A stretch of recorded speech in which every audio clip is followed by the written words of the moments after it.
ডিম খাওয়া বন্ধ, ডিম খাওয়া বন্ধ, ডিম খেতে দাও না, ডিম খাওয়া বন্ধ করে দিয়েছো।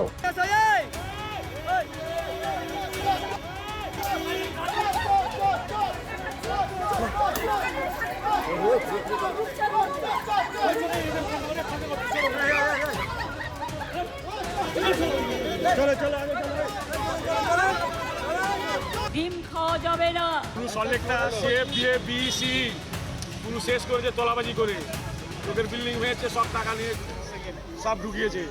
এই জন্য পচা ডিম, পচা টমেটো। ডিম খাওয়া বন্ধ, সেখানে তারা অন্ধ। ডিম খাওয়া যাবে না।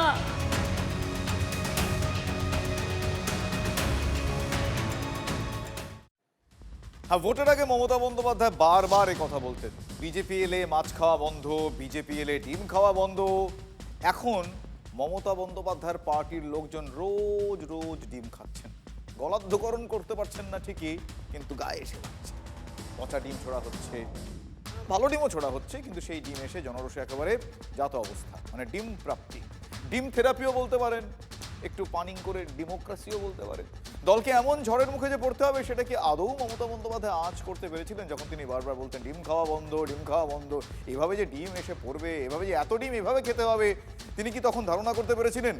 3 দিন ধরে তিনি দিল্লিতে রয়েছেন, তৃণমূল নেত্রী মমতা বন্দ্যোপাধ্যায়।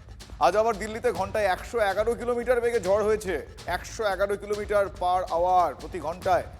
তৃণমূলের অন্দরের ঝড়ের গতিবেগ কিন্তু এর থেকেও বেশি। কালবৈশাখী, আঁধি, টর্নেডো সব ম্লান হয়ে গিয়েছে সেই ঝড়ের দাপটে।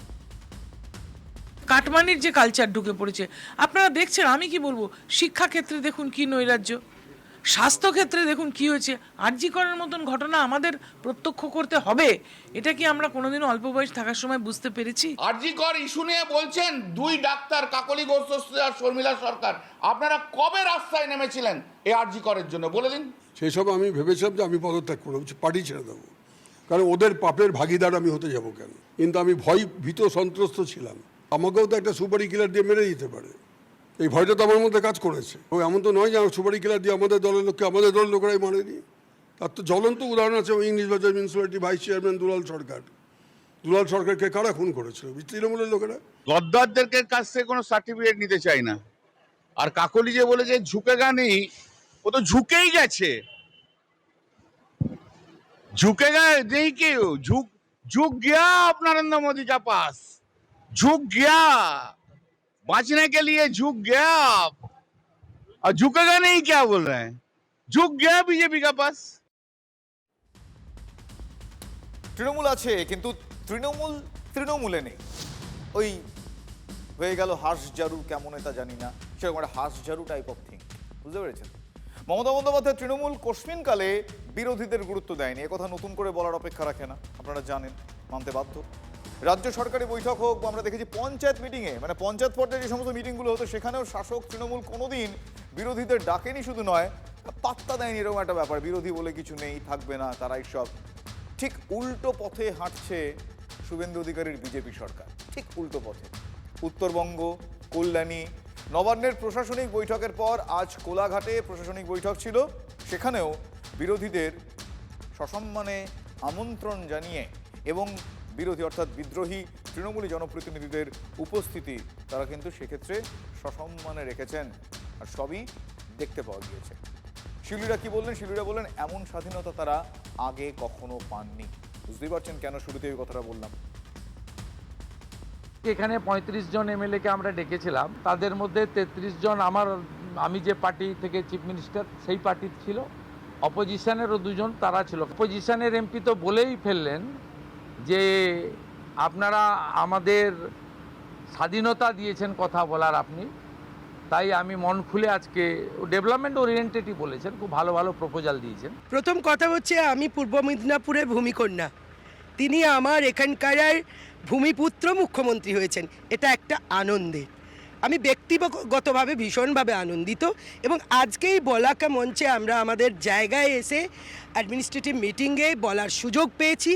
উনি ধৈর্য সহকারে শুনেছেন, অনেক টাইম দিয়েছেন, 4 ঘন্টার কাছাকাছি মিটিং করেছেন এবং প্রত্যেকটা প্রপোজাল বাস্তবায়িত করা যায় কিনা তিনি সেটা তার নির্দিষ্ট কনসার্ন ডিপার্টমেন্টকে অ্যালার্ট করেছেন ভিডিও কনফারেন্সের মাধ্যমে। এটা আমাদের কাছে অনেক পাওয়া। ন্যাচারালি আমরা এই বন্ডিংটা তৈরি করতে চাইছি। কিন্তু এই সুযোগ আপনাদের কাছে গত 15 বছরে এসেছিল। একাধিক বক্তব্য রাখার জায়গা ছিল না, প্রপোজাল দিতে পারিনি, তা সেটা হবে না। মুখ্যমন্ত্রীকে বলেছি 2-1টা কথা বলার পর, তো উনি বলেছেন বসে পড়ো, লিখে দাও, এই।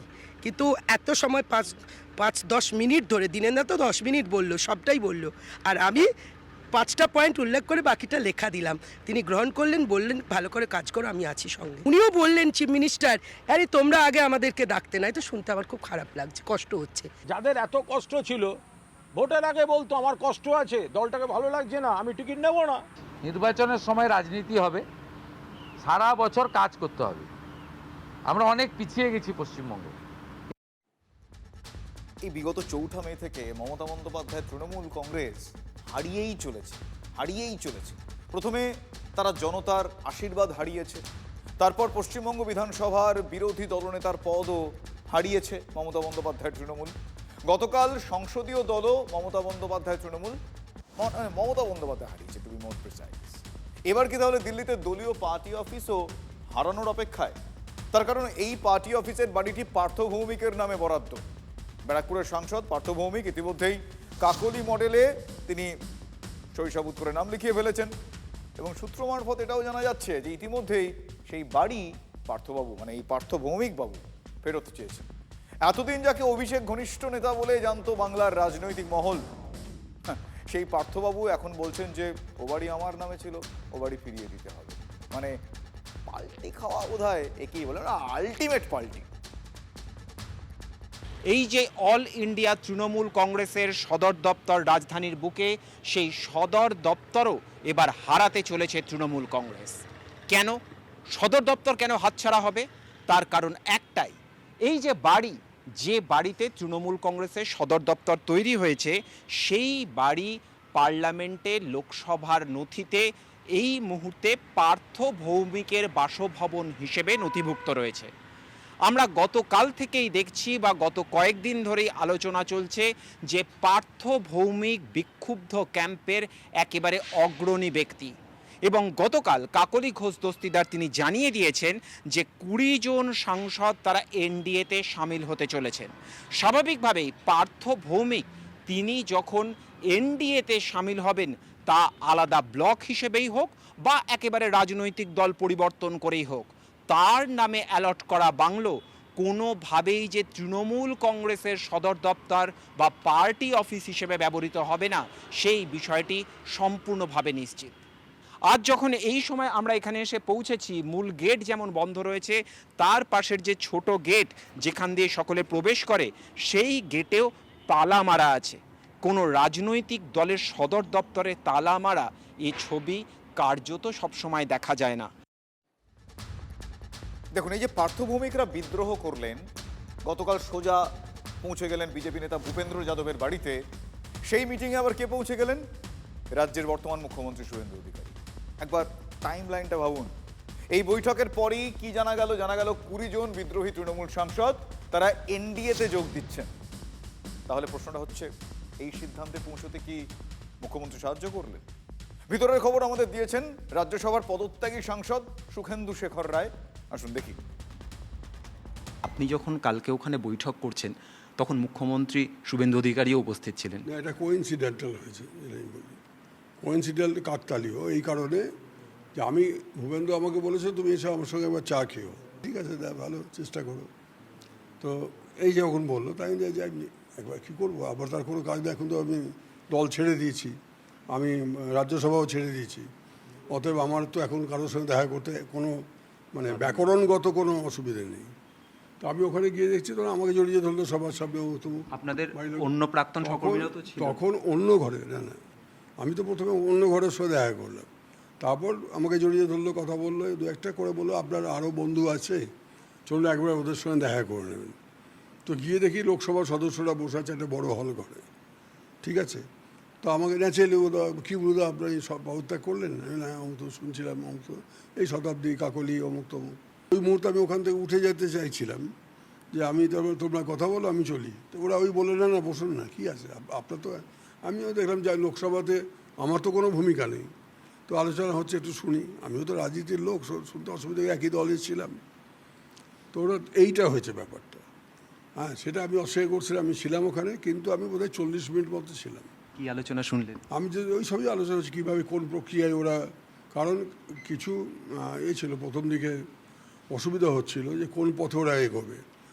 এটা সেই ভাবনাটা, নানা রকম ভাবনা ছিল যে এটা কীরকম হবে না হবে।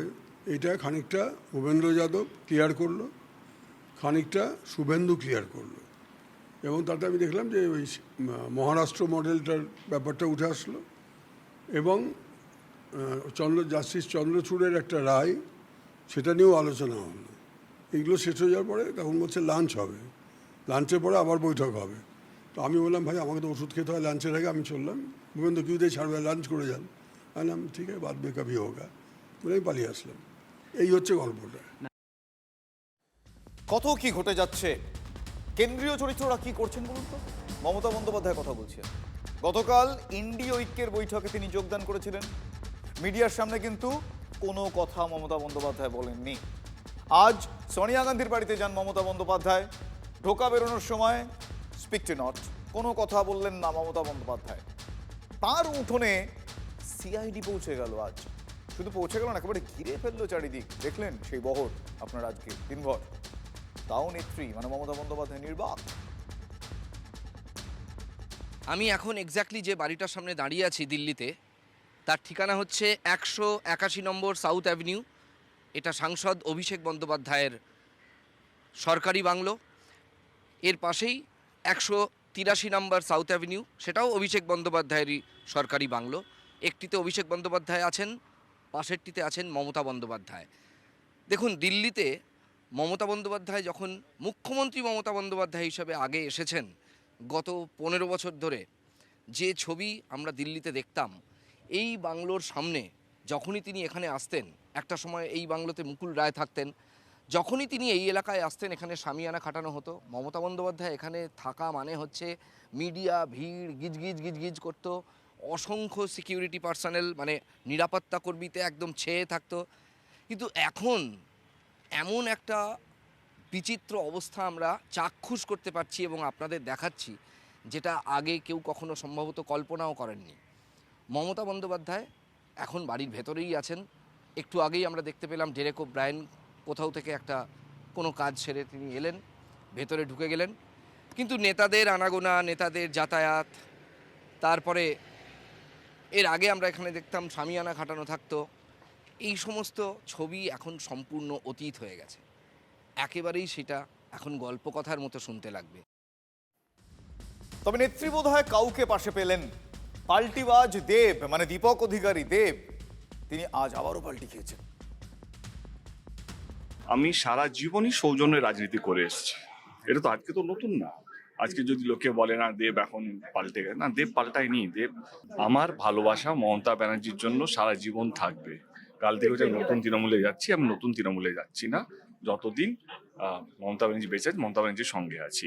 এবং ভবিষ্যতে কি হবে আমি এখন কিছু বলতে চাইছি না। আমি দিল্লিও যদি গিয়ে থাকি বা আজকেও যদি এখানে উপস্থিত হয়ে থাকি, তৃণমূল কংগ্রেসের সাংসদ হিসেবে এসেছি। ঘাটাল লোকসভা কেন্দ্রে যারা আমাকে ভোট দিয়েছে, তারা একটা বিশ্বাসে ভোট দিয়েছে। এই সাংসদ, এই লোকটা স্বপ্ন দেখেছিল ঘাটাল মাস্টার প্ল্যান করবে, এবং সেই স্বপ্নটা নিয়ে আমি শুভেন্দুদার কাছে এসেছি।